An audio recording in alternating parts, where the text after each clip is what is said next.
پہلے روز کی جنگ ختم ہو گئی۔ رات کو دونوں فوجوں کے سالاروں نے اپنے اپنے نائب سالاروں کو بلایا اور اپنے اپنے نقصان کا جائزہ لینے لگے اور اگلی کارروائی کے متعلق سوچنے لگے۔ رومیوں کے سالار اعلیٰ وردان کی کانفرنس میں گرما گرمی زیادہ تھی۔ وردان نے صاف کہہ دیا کہ جنگ کی یہی صورتحال رہی جو آج ہو گئی تھی تو نتیجہ ظاہر ہے کیا ہوگا، اور اس نتیجے کا نتیجہ کیا ہوگا۔ وردان کے سالار قبقلار نے کہا، کیا میں نے پہلے ہی نہیں کہہ دیا تھا؟ میں اب بھی کہتا ہوں کہ اور زیادہ سوچو اور وجہ معلوم کرو کہ ہر میدان میں فتح مسلمانوں کی ہی کیوں ہوتی ہے اور وہی خوبی ہماری فوج میں کیوں پیدا نہیں ہوتی۔ آج کی لڑائی دیکھ کر مجھے اپنی فتح مشکوک نظر آنے لگی ہے۔ وردان نے کہا، کیا تو یہ کہنا چاہتا ہے کہ ہم میدان چھوڑ کر بھاگ جائیں؟ میں تم سب سے کہتا ہوں کہ اپنی اپنی رائے اور مشورہ دو کہ ہم مسلمانوں کو کس طرح شکست دے سکتے ہیں۔ قبقلار کے ہونٹوں پر عجیب سی مسکراہٹ آ گئی۔ اس نے کچھ بھی نہ کہا اور دوسرے سالار اپنی آراء اور مشورے دینے لگے۔ ان سالاروں کے مشورے مختلف تھے لیکن ایک بات مشترک تھی۔ سب کہتے تھے کہ مسلمانوں کو شکست دینی ہے اور ایسی شکست کہ ان میں سے زندہ وہی رہے جو جنگی قیدی ہو۔ ایک سالار نے کہا، اگر خالد ان کا سالار نہ ہو تو انہیں شکست دینا آسان ہو جائے۔ وہ جدھر جاتا ہے اس کی شہرت اور دہشت اس کے آگے آگے جاتی ہے۔ ہمیں تسلیم کرنا ہے کہ مسلمانوں کے اس سالار میں اتنی زیادہ جنگی مہارت ہے جو بہت کم سالاروں میں ہوتی ہے۔ میں ایک مشورہ دینا چاہتا ہوں۔ سب متوجہ ہوئے۔ اس نے کہا، مسلمانوں کو خالد سے محروم کر دیا جائے اور اس کا ایک ہی طریقہ ہے قتل۔ وردان نے کہا، کل کی لڑائی میں اسے قتل کرنے کی کوشش کی جائے۔ سالار نے کہا، یہ مشورہ کوئی مشورہ نہیں۔ مشورہ دینے والے سالار نے کہا، لڑائی میں ابھی تک اسے کوئی قتل نہیں کر سکا۔ میری تجویز یہ ہے کہ ہماری طرف سے ایک ایلچی خالد کے پاس جائے اور کہے کہ ہم مزید خون خرابہ روکنا چاہتے ہیں، ہمارے پاس آؤ اور ہمارے ساتھ بات چیت کر لو۔ وہ جب ہمارے سالار اعلیٰ وردان سے ملنے آ رہا ہو تو کم از کم 10 آدمی راستے میں گھات میں بیٹھے ہوئے ہوں۔ وہ خالد کو اس طرح قتل کریں کہ اس کے جسم کی بوٹی بوٹی کر دیں۔ وردان نے کہا، بہت اچھی تجویز ہے، میں ابھی بندوبست کرتا ہوں، داؤد کو بلاؤ۔ تھوڑی ہی دیر کے بعد ایک عیسائی جس کا نام تاریخوں میں داؤد لکھا ہے وردان کے سامنے کھڑا تھا۔ وردان نے اس عیسائی عرب سے کہا، داؤد، ابھی مسلمانوں کی خیمہ گاہ میں جاؤ اور ان کے سپاہ سالار خالد بن ولید کو ڈھونڈ کر اسے بتانا کہ میں رومیوں کے سالار کا ایلچی ہوں۔ اسے میری طرف سے یہ پیغام دینا کہ ہم اس کے ساتھ صلح کی بات کرنا چاہتے ہیں۔ وہ ہمارے پاس کل صبح آئے اور ہمارے ساتھ بات کرے کہ کن شرائط پر صلح ہو سکتی ہے۔ اسے یہ بھی کہنا کہ اس بات چیت میں صرف وہ اور میں اکیلے ہوں گے، ہم دونوں کے ساتھ ایک بھی محافظ نہیں ہوگا۔ داؤد معمولی آدمی نہیں تھا، نہ وہ فوجی تھا، وہ قیصر روم کا ایک طرح کا نمائندہ تھا اور اس کا رتبہ وردان سے ذرا ہی کم تھا۔ داؤد نے کہا، وردان، میرا خیال ہے کہ تم قیصر روم کے حکم کی خلاف ورزی کر رہے ہو۔ کیا شہنشاہ ہرقل نے یہ حکم نہیں بھیجا تھا کہ مسلمانوں کو تباہ و برباد کر دو؟ میں سمجھ نہیں سکتا کہ تم صلح اور شرائط کی بات کس کے حکم سے کر رہے ہو۔ میں صلح کا پیغام لے کر نہیں جاؤں گا۔ وردان نے کہا، پھر تمہیں اپنے راز میں شریک کرنا پڑے گا۔ میں مسلمانوں کو تباہ و برباد کرنے کا ہی منصوبہ بنا رہا ہوں۔ میں خالد بن ولید کو صلح کا دھوکہ دے رہا ہوں۔ وہ اگر آ گیا تو مجھ تک اس کی لاش پہنچے گی۔ میں نے راستے میں اس کے قتل کا انتظام کر رکھا ہے۔ داؤد نے کہا، اگر یہ کام کرنا ہے تو میں تمہارے ساتھ ہوں، میں ابھی جاتا ہوں۔ داؤد مسلمانوں کے کیمپ میں چلا گیا۔ ہر طرف چھوٹی بڑی مشعلیں جل رہی تھیں۔ داؤد نے اپنا تعارف کروایا کہ وہ رومیوں کا ایلچی ہے اور ان کے سپاہ سالار کے لیے پیغام لایا ہے۔ اسے اسی وقت خالد رضی اللہ عنہ کے خیمے تک پہنچا دیا گیا۔ داؤد آداب بجا لایا اور اپنا تعارف کروا کے وردان کا پیغام دیا۔ خیمے میں مشعلوں کی روشنی تھی۔ خالد رضی اللہ عنہ نے داؤد سے اتنا بھی نہ کہا کہ وہ بیٹھ جائے۔ وہ خالد رضی اللہ عنہ کے سامنے کھڑا رہا۔ خالد رضی اللہ عنہ آہستہ آہستہ اٹھے اور اس کے تھوڑا اور قریب چلے گئے۔ ان کی نظریں داؤد کی آنکھوں میں گڑ گئی تھیں۔ انہوں نے داؤد سے کچھ بھی نہ کہا اور اس کی آنکھوں میں آنکھیں ڈالے دیکھتے رہے۔ خالد رضی اللہ عنہ دراز قد اور قوی ہیکل تھے۔ ان کی شخصیت کا پرتاؤ ان کی آنکھوں کی چمک میں تھا۔ اس دور کی تحریروں سے پتہ چلتا ہے کہ خالد رضی اللہ عنہ کی آنکھوں کا سامنا کوئی مضبوط دل گردے والا ہی کر سکتا تھا۔ یہ ایمان کا جلال تھا اور آنکھوں کی اس چمک میں عشق رسول صلی اللہ علیہ وسلم رچا بسا تھا۔ اس کے علاوہ خالد رضی اللہ عنہ شام کے علاقے میں خوف و ہراس کا ایک نام بن گیا تھا۔ خالد رضی اللہ عنہ داؤد کو دیکھے جا رہے تھے۔ داؤد کا ضمیر مجرمانہ تھا۔ وہ خالد رضی اللہ عنہ کی نظروں کی تاب نہ لا سکا۔ مورخ لکھتے ہیں کہ خالد رضی اللہ عنہ کے چہرے پر ایک یا دو زخموں کے نشان تھے، جن سے ان کا چہرہ بگڑا تو نہیں تھا، لیکن زخموں کے نشانات کا اپنا ایک تاثر تھا جو داؤد کے لیے غالباً دہشت ناک بن گیا۔ داؤد بوکھلائے ہوئے لہجے میں بولا، اے عربی سالار، میں فوجی نہیں ہوں، ایلچی ہوں۔ خالد رضی اللہ عنہ نے اس کے ذرا اور قریب آ کر کہا، سچ بول داؤد، تو تو ایک جھوٹ بول چکا ہے، اب سچ بول اور اپنی جان سلامت لے جا۔ داؤد خالد رضی اللہ عنہ کے سامنے کھڑا چھوٹا سا آدمی لگتا تھا، حالانکہ قد اس کا بھی کچھ کم نہ تھا۔ داؤد نے اپنے جھوٹ کو دہرایا، بولا اے عربی سالار، میں صلح کا پیغام لے کر آیا ہوں اور اس میں کوئی دھوکہ نہیں۔ خالد رضی اللہ عنہ نے کہا اگر تو دھوکہ دینے آیا ہے تو میری بات سن لے، جتنی مکاری اور عیاری ہم لوگوں میں ہیں اتنی تم میں نہیں، مکر و فریب میں ہمیں کوئی مات نہیں دے سکتا۔ اگر تمہارے سپہ سالار وردان نے کوئی فریب کاری سوچی ہے تو اس کا نتیجہ یہ ہوگا کہ رومیوں کی تباہی کا عمل اس سے تیز ہو جائے گا جتنا میں نے سوچا ہے، اور اگر اس نے سچی نیت سے صلح کا پیغام بھیجا ہے تو جاؤ اسے کہو کہ جزیہ ادا کرے، پھر ہم صلح کر لیں گے۔ داؤد میں اتنی سی بھی ہمت نہ تھی کہ وہ کوئی اور بات کرتا، آدھا بجا لا کر چل پڑا۔ خیمے کے دروازے میں جا کر پیچھے دیکھا، خالد رضی اللہ عنہ کی نظریں ابھی تک اسے گھور رہی تھیں۔ داؤد نے منہ پھیر لیا لیکن چلا نہیں، وہیں کھڑا رہا۔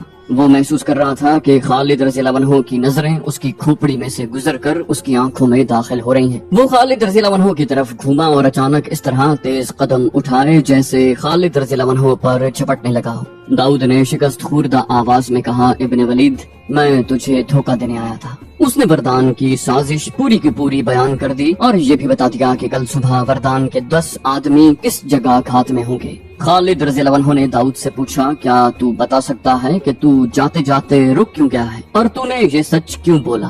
داؤد نے کہا سچ کا صلہ لینے کے لیے مجھے نقد انعام کی ضرورت نہیں ہے۔ جس فوج کے سالار کی نظریں انسانوں کے جسموں میں برچھی کی طرح اتر جانے والی ہوں اس فوج کو کوئی طاقت شکست نہیں دے سکتی۔ اے عربی سالار، میرا تجربہ اور میری عقل بتاتی ہے کہ فتح تیری ہوگی۔ میں صرف اتنا صلہ مانگتا ہوں کہ جب تو ہماری بستیوں پر قبضہ کر لے تو میرے خاندان پر رحم کرنا اور ان کی عزت کا اور ان کی جان و مال کا خیال رکھنا۔ اس نے بتایا کہ اس کا خاندان کون سی بستی میں رہتا ہے۔ خالد رضی اللہ عنہ نے داؤد کو رخصت کر دیا۔ داؤد نے واپس جا کر وردان کو بتایا کہ وہ خالد رضی اللہ عنہ کو پیغام دے کر آ گیا ہے اور خالد رضی اللہ عنہ مقررہ وقت پر اکیلے آئیں گے۔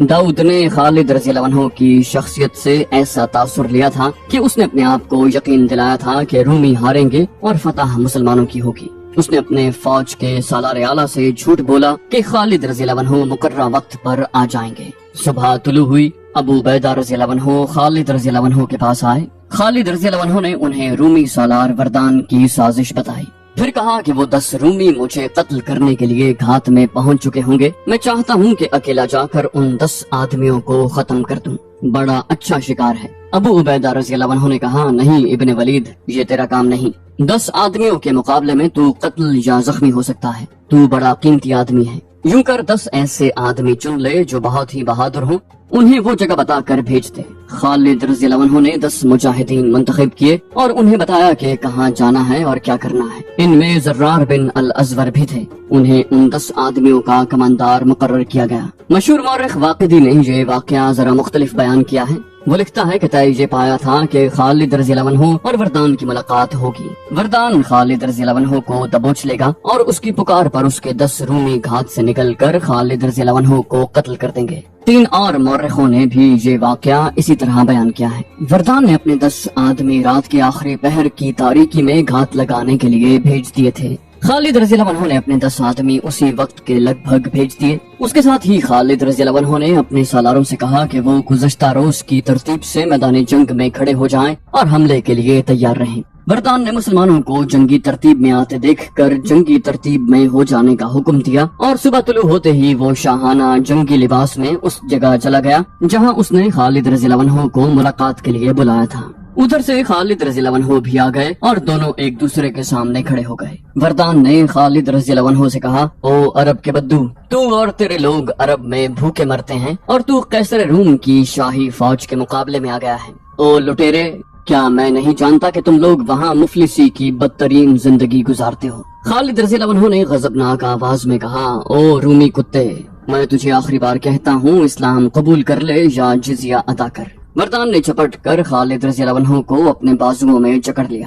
وردان نے اپنے 10 آدمیوں کو پکارا جو قریب کہیں چھپے ہوئے تھے، آؤ آؤ۔ خالد رضی اللہ عنہ کم طاقتور تو تھے نہیں لیکن وردان بھی طاقت میں کچھ کم نہ تھا۔ خالد رضی اللہ عنہ نے بہت زور لگایا کہ وردان سے ذرا سا آزاد ہو جائیں تاکہ تلوار نیام سے نکال سکے لیکن کامیاب نہ ہو سکے۔